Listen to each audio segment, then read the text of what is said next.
There is a small kind of relief that comes when someone hears you. Not just the sound of your words, but the weight behind them. Psalm 116 verse 1 says, "I love the Lord, because he hath heard my voice and my supplications." The writer speaks with a soft honesty. He loves God because God listens. That may sound simple, yet anyone who has cried out in fear, shame, or worry knows this truth carries a deep comfort. The psalm comes from a place of distress. A few verses later, he says the sorrows of death compassed him, and the pains of hell gat hold upon him. His words are raw. He felt trapped. He felt like life was closing in on him. And in that moment, he called on God. God heard him. God did not turn away.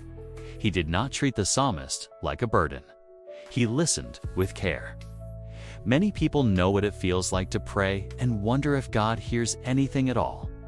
We form the words, yet they seem to hang in the air. The psalm reminds us that God is not far. He hears the quiet prayers spoken in the dead of night.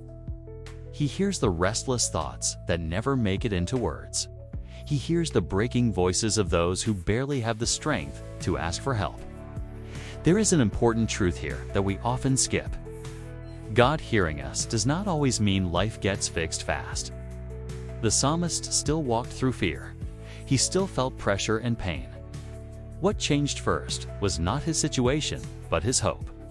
When he knew that God heard him, something inside him settled. He felt held. He felt known. Loving God starts there. It grows not out of fear, but out of trust. God listens when no one else does. He carries what we cannot carry.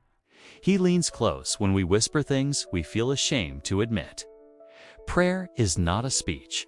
It is a place to breathe.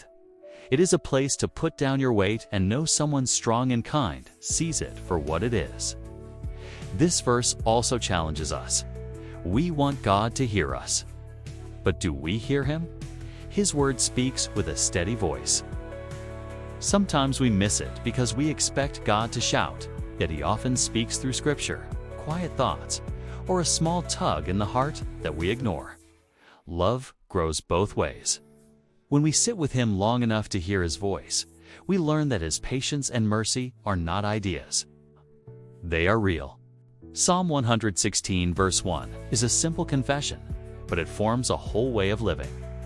God hears, God knows, God answers in his time and his way.